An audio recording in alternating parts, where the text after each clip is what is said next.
যে x president যে fascist Chuppu, তিনি বর্তমান প্রধানমন্ত্রী তারেক রহমানকে নিয়ে কটূক্তি করেছেন, জিয়াউর রহমানকে নিয়ে কটূক্তি করেছেন, খালেদা জিয়াকে নিয়ে কটূক্তি করেছেন।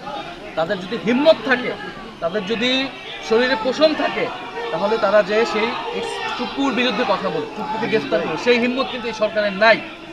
তাহলে তারা কতিপয় যুবক যারা আমরা গণ অভ্যুত্থানে ছিলাম, যারা আমরা নতুন রাজনৈতিক দল করেছি, যারা আমরা গণতান্ত্রিক রাষ্ট্র বিনির্মাণের জন্য এখনও কাজ করে যাচ্ছি, এই সন্ত্রাসের বিরুদ্ধে তো আমাদের লড়াই ছিল।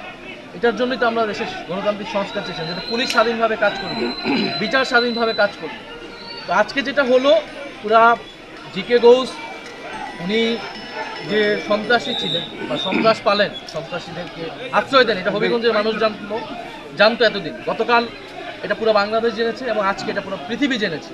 মানে এই সরকার কিভাবে বিরোধী দলের সাথে ট্রিটমেন্ট করে, অপোজিশনকে মত প্রকাশের অধিকার যেখানে সংকুচিত হয়ে যাচ্ছে, এটা আজকে প্রতীয়মান হচ্ছে।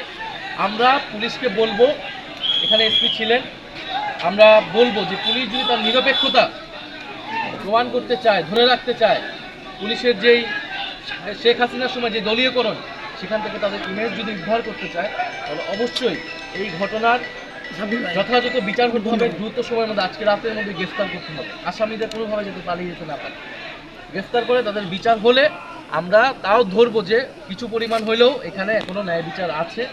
আর না হলে আমরা ধরে নিব যে এটা আবারও একটা মাফিয়া, একটা স্বৈরতান্ত্রিক রাষ্ট্রে পরিণত হবে। প্রোগ্রাম ছিল আপনারা যেমন বাংলাদেশে জুলাইয়ের বিচার এবং সংস্কার বাস্তবায়ন, গণতন্ত্র রায় বাস্তবায়নের জন্য আমরা পুরো বাংলাদেশে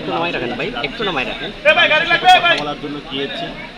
গতকালকে হবিগঞ্জে আমরা মানুষের সাথে কথা বলেছি, আলোচনা করেছি। যখন বের হব সেই সময় আমাদের উপরে হত্যা চেষ্টা করা হয় এবং বিএনপির জিকে গাউসের যারা অনুসারী রয়েছে তারা আমাদের উপরে চেইন, অফিস্টিক, রান্না দেওয়া হলো, আঘাত করে।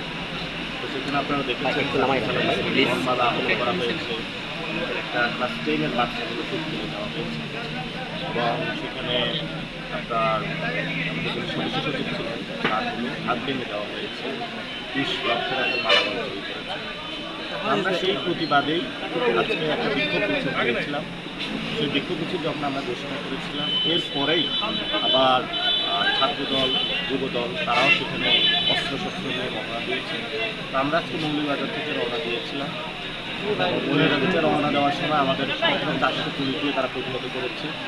আমরা সেই ব্যারিকেড নিয়েছি, বালু ট্রাক, রাস্তায় বিজেপি বিভিন্নভাবে আমাদেরকে হ্যারাসমেন্ট করেছে। আমরা রাস্তায় বসেছিলাম, আমাদের পিছনে ডিসপ্লেটা দেখি একটু উপরে আমরা কুড়াল বসে আমাদের গতকালকে যাদেরকে আহত করা হয়েছে